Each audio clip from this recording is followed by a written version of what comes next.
అందరికీ నమస్కారం. ఈరోజు ప్రెస్ మీట్ పెట్టడానికి ముఖ్య ఉద్దేశం ఏమంటే,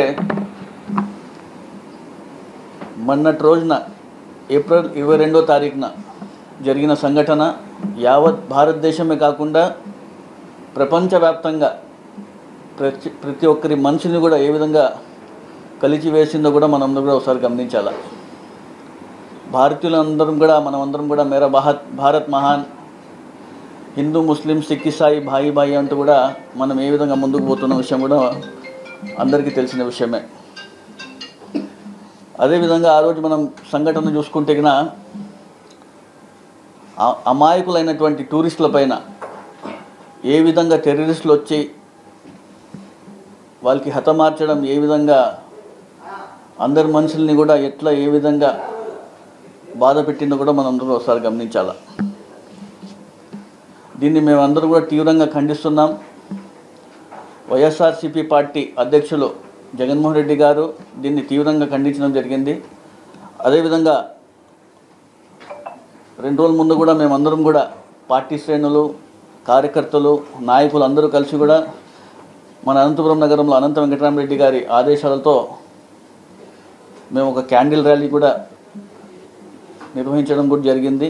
పెద్ద ఎత్తున కార్యకర్తలు అందరూ కూడా పాల్గొని వాళ్ళ ఆత్మకు శాంతి కలగాల, ఇలాంటి ఘటనలు మరీ జరగకూడదు అని చెప్పేసి పెద్ద ఎత్తున కూడా మేము క్యాండిల్ ర్యాలీ కూడా నిర్వహించడం కూడా జరిగింది. ఎంతో కాలంగా ప్రశాంతంగా ఉన్న కాశ్మీర్ ఈ మధ్యకాలంలోనే చాలామంది టూరిస్టులకి వెళ్ళేవారు. మనం అనంతపురం నుంచే చూసుకుంటే కన్నా అనేక మంది కాశ్మీర్ని పర్యటించడం కూడా జరిగింది. మా పక్కన రాంతుల్లా గారు కూడా పోయిన సంవత్సరం పోయినారంట. ఆ పెహల్గాం నిన్న చెప్పినారు ఆయన కూడా. పెహల్గాం కూడా నేను కూడా వెళ్ళొచ్చాను. అక్కడ పైకి వెళ్ళాలంటే కూడా గుర్రాలపైన వెళ్ళాలని చెప్పి కూడా చెప్పడం జరిగింది. అంత మినీ స్విట్జర్లాండ్ ఉండేటువంటి ప్రదేశాన్ని ప్రతి ఒక్కరి పోలా ఇప్పుడు చాలామంది సౌత్ ఇండియా వదిలిపెట్టి కాశ్మీర్ పోదాం, కాశ్మీర్ ఒక హెవెన్ లాగా ఉంటుంది, ఒకసారి ఖచ్చితంగా చూడాలి ఒక లైఫ్ టైంలో అని చెప్పేసి అనేక టూరిస్టులు ఈ మధ్యకాలంలో కాశ్మీర్ కూడా పోయే విషయం కూడా మనందరూ కూడా ఒకసారి గమనించాలి. ఇలాంటి ప్రశాంత వాతావరణంలో ఏదో హాలిడేస్ మొదలయ్యాయి, ఇంట్లో పిల్లలు వచ్చేసి వాళ్ళ నాన్నను ఒప్పించుకొని, భార్యలు వచ్చేసి వాళ్ళ హస్బెండ్ని ఒప్పించి కాశ్మీర్కి వెళ్దాం అని చెప్పి ఒక 5-6 డేస్ టూర్కి వెళ్ళొస్తామని చెప్పి వాళ్ళ పేరెంట్స్ని ఒప్పించుకొని, వాళ్ళ హస్బెండ్ని ఒప్పించుకొని ఇట్లా 5-6 డేస్ వెళ్ళొద్దామని చెప్పి అక్కడ పోయిన తర్వాత ఇలాంటి సంఘటన జరిగితే ఏ విధంగా ఫ్యామిలీస్ ఉంటాయి, ఏ విధంగా పిల్లలు వాళ్ళ తండ్రి చనిపోయిన తర్వాత ఏ విధంగా ఆ పిల్లోని ఫ్యూచర్ ఎలా ఉంటుంది ఒకసారి ఆలోచించుకుంటే మనసు ఏ విధంగా అవుతుందో కూడా ఒకసారి మనం గమనించాలి. దాదాపుగా 26 మంది ఆ అటాక్లో చనిపోవడం జరిగింది. 20 మందికి పైగా తీవ్రంగా గాయాలు కూడా అయిన విషయం కూడా మనందరికీ తెలిసిండేది. దీనికి సెంట్రల్ గవర్నమెంట్ కానివ్వండి, అక్కడ ఉన్నట్టు స్టేట్ గవర్నమెంట్ కానివ్వండి, చనిపోయిన వాళ్ళకి ఆదుకోవాలా. అదేవిధంగా అక్కడ గాయపడిన వాళ్ళని కూడా ప్రభుత్వాలే ఆదుకొని వాళ్ళకి ముందుకు తీసుకెళ్లాల్సిన విషయం కూడా మీ అందరూ తెలుసుకున్నాను. భారతదేశమే కాకుండా యావత్ ప్రపంచ దేశాలు కూడా దీన్ని తీవ్రంగా ఖండించిన విషయం కూడా మనందరూ కూడా గమనించాం. ఈరోజు మనం చూసుకుంటే కదా, గతంలో కూడా మనం చూసుకుంటే పుల్వామా కావచ్చు, ఊరిలో కూడా కావచ్చు, గతంలో కూడా కాశ్మీర్లో ఇలాంటి సంఘటనలు జరిగినాయి. అప్పట్లో కూడా కేంద్ర ప్రభుత్వం ఆల్ పార్టీ మీటింగ్ అని చెప్పేసి ఎమర్జెన్సీ మీటింగ్ పెట్టి అందరు పార్టీ వాళ్ళని పిలిపించి దీన్ని మేము తీవ్రంగా ఖండిస్తున్నాం, దీనిపై మేము చర్యలు తీసుకుంటాం, రాబోయే రోజుల్లో ఖచ్చితంగా ఇట్లాంటివి మరీ జరుపుకోకుండా చూసుకుంటామని చెప్పి కూడా ఆ రోజు కేంద్ర ప్రభుత్వం నరేంద్ర మోదీ గారు కూడా చెప్పడం జరిగింది. అదే సంఘటన మన పెహల్గాంలో జరిగిన తర్వాత ఒకరోజు తర్వాత మరి మన అమిత్ షా గారు కావచ్చు, రాజ్నాథ్ సింగ్ గారు కావచ్చు కూడా ఒక ఆల్ పార్టీ మీటింగ్ కండక్ట్ చేసి ఆ రోజు కూడా చెప్పడం జరిగింది, దీనిపైన సీరియస్ యాక్షన్ తీసుకుంటాం, మేము ఎట్టి పరిస్థితుల్లో మేము ఏ విధంగా కూడా మరీ కాకుండా చూసుకుంటామని చెప్పడం జరిగింది. ఇవి కేవలం మాటలు చెప్తారో ఏమో అయితే అర్థం కాదు. గతంలోనే వీళ్ళు యాక్షన్ తీసుకుంటే కన్నా ఈరోజు పెహల్గాం అటాక్ జరిగేదా? ఇవన్నీ కూడా ప్రభుత్వం దృష్టి పెట్టి అమాయకుల జీవితాలు ఏ విధంగా బలవుతున్నాయో కూడా ఒకసారి కేంద్ర ప్రభుత్వం అక్కడ ఒకసారి ఆలోచించాల్సిన విషయం ఎంతైనా ఉంది. అదేవిధంగా ఇంటెలిజెన్స్ పూర్తిగా ఫెయిల్యూర్ అని చెప్తారు, పోలీస్ భద్రత లేదు, సెక్యూరిటీ ఫోర్సెస్ లేవని కూడా చెప్పడం జరుగుతుంది. అక్కడ క్రౌడెడ్గా ఉన్న ఏరియాలో అక్కడ కూడా ఒక సెక్యూరిటీ సిఆర్పిఎఫ్ క్యాంప్ లేదని చెప్తున్నారు, పోలీస్ ఫోర్స్ లేదంటూ కూడా అక్కడ ఏ విధంగా ఘటన జరిగింది కూడా మనం అందరూ కూడా ఒకసారి గమనించాలి. ఆ ఘటన జరిగిన తర్వాత కూడా నో క్విక్ రియాక్షన్ టీమ్ అని చెప్పేసి అది చేరుకోవడానికి కూడా దాదాపుగా 1.5 గంట పట్టిందంటే కూడా ఏ విధంగా మన వ్యవస్థ పనిచేస్తుందని కూడా ఒకసారి గమనించాలి.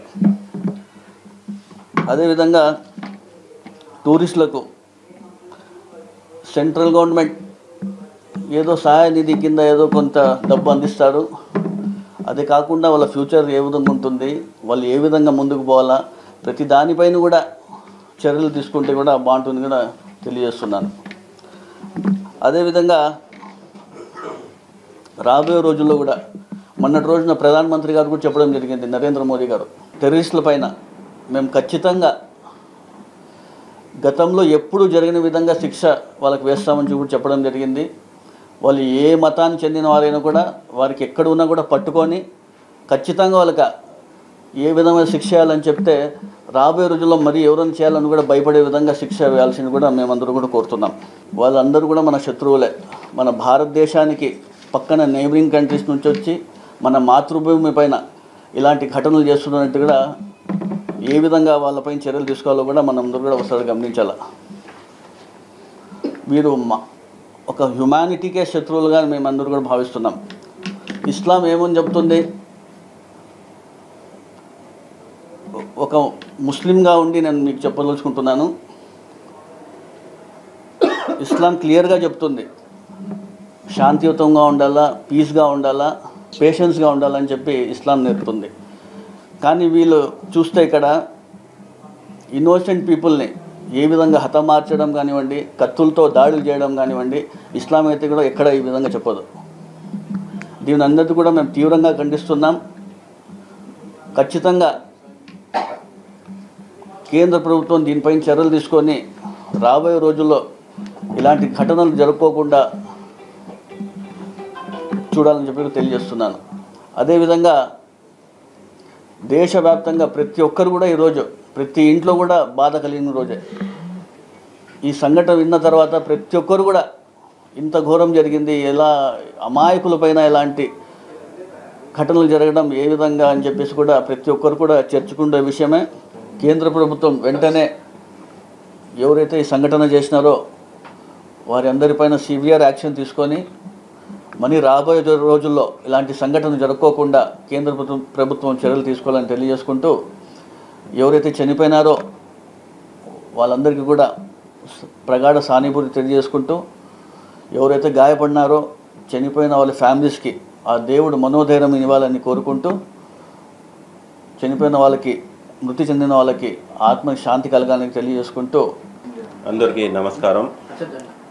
మొన్న జరిగిన 22వ తారీఖు మన ఇండియాలో చాలా అందమైన ప్లేసెస్ ఏదైనా ఉందంటే కాశ్మీర్. ఇండియాలోనే నెంబర్ 1 ప్లేసెస్ కాశ్మీరు. అక్కడ నేను పోయిన సంవత్సరమే వెళ్ళొచ్చాను. అక్కడ ఉన్నది పాపం గుర్రాలతో పైకి పిలుచుకొని పోతారు. 7 కిలోమీటర్ ఉంది దాదాపుగా పైన, ఆ కొండపైన పిలుచుకొని పోతారు. అక్కడ మినీ స్విట్జర్లాండ్ మాదిరిగా ప్లేస్ చాలా అందంగా ఉంది. అక్కడంతా టూరిస్టులే ఎక్కువ అయిపోయేది. అక్కడైతే గుర్రాల మీద చాలా కొండల పక్క నుండి పిలుచుకుపోతారు. చాలా డేంజర్ ప్లేస్ అది. అక్కడ నుంచి పోవాలా రావాలంటేనే దాదాపు పోయేకి 1 గంట, వచ్చేకి 1 గంట అవుతుంది. అంత కఠినంగా ఉంది ప్లేస్. అక్కడైతే మన ఇండియన్ ఆర్మీ ఒక్కరంటూ ఒకరు లేరు. అక్కడ ఒక్కరు కూడా ఉండరు. మేము సంవత్సరం కిందట పోయినప్పుడు కూడా అలాగే ఉంది. ఇప్పుడు ఇన్ని ఘటనలు జరుగుతున్నాయి, దాదాపుగా జరుగుతూనే ఉన్నాయి. ఒకటి దాని తర్వాత ఈ టెర్రరిస్ట్ ముక్కలు మా ఇండియా మీద చొరబడి చేస్తానంటే మన సెంట్రల్ గవర్నమెంట్ ఎటువంటి స్థితిలో ఉందో కొద్దిగా గమనించాల. అదే చూసుకుంటే గతంలో కూడా ఈరోజు ఏం కొత్త కాదు. ముంబై బాంబ్ పేలుడులో చూసుకోండి, టెర్రరిస్టులు అటాక్ చేశారు. దీంట్లో తాజ్ హోటల్లో కసబ్ దూరి ఇష్టానుసారంగా చంపేశారు. అలాగే పార్లమెంట్లో దూరి చంపుతా అంటే కూడా మనం ఇట్లా నిద్రపోతే పద్ధతి కాదు. దీనిలో ఇంటెలిజెన్స్ వాళ్ళు చాలా పకడ్బందీగా చేయాలా. మన ఇండియా బార్డర్ ఎక్కడెక్కడ ఉందో దాని దగ్గర చాలా మిలిటరీ వాళ్ళకి భద్రపరిచి వాళ్ళకి దాదాపుగా 4 సంవత్సరాలు 3 సంవత్సరాలు అయిందంట మిలిటరీ రిక్రూట్మెంట్ తీసుకోకుండా. దీని మీద కూడా తీసుకొని మిలిటరీ పెంచి భద్రత అనేది కట్టుదిట్టం చేస్తే వాళ్ళు చైనా వాళ్ళు కూడా మన బార్డర్లోకి దూరుతున్నారు. అలాగే మా భద్రత అనేది ఇండియాకి లేకుండా పోతుంది. దీనివల్ల చాలా రాబోయే కాలంలో ఇంకా దెబ్బతింటాం మేము. ఇప్పటికైనా కొద్దిగా తెలుసుకొని పకడ్బందీగా చేస్తే బాగుంటుంది. వాళ్ళు అక్కడ గుర్రాలు పిలుచుకొని పోయే వాళ్ళు అయితే చాలా మంచి వాళ్ళు. అక్కడ వాళ్ళు నా ఫోన్ పోయింది, 1,20,000 రూపాయల ఫోన్ అక్కడ పెట్టేసి వచ్చినా కూడా మళ్ళా వాళ్ళు ఇచ్చి అయినా మీ ఫోన్ ఇక్కడ పెట్టేశారు అని మళ్ళీ రిటర్న్ చేసినారు. వాళ్ళైతే చాలా మంచోళ్ళు. వాళ్ళ సొంత ఫ్యామిలీ నెంబర్గా చూసుకుంటారు ప్రతి ఒక్కరు. మీరు ఎవరన్నా పోయిరండి అక్కడ చూసుకుంటే మేము ఇద్దరం పోయినాం. అక్కడ పోయి అంతా సోన్మార్గు, గుల్మార్గు ఇవన్నీ తిరిగేసి వచ్చాము. ప్రతి చోట భలే అందంగా బ్యూటిఫుల్ ప్లేస్ ఏమన్నా ఉందంటే కాశ్మీర్. అలాంటి కాశ్మీర్ మీద ఇట్లా చేసి వాళ్ళ కడుపు కొడుతున్నారు ఈ టెర్రరిస్ట్ అయినా కానీ ఎవరైనా కానీ. దీన్ని పకడ్బందీ చేసి రాబోయే కాలంలో టూరిజం ఇంకా మా ఇండియా పెంచాలని ఈ సభాముఖంగా తెలియజేస్తున్నాను. అందరికీ నమస్కారం.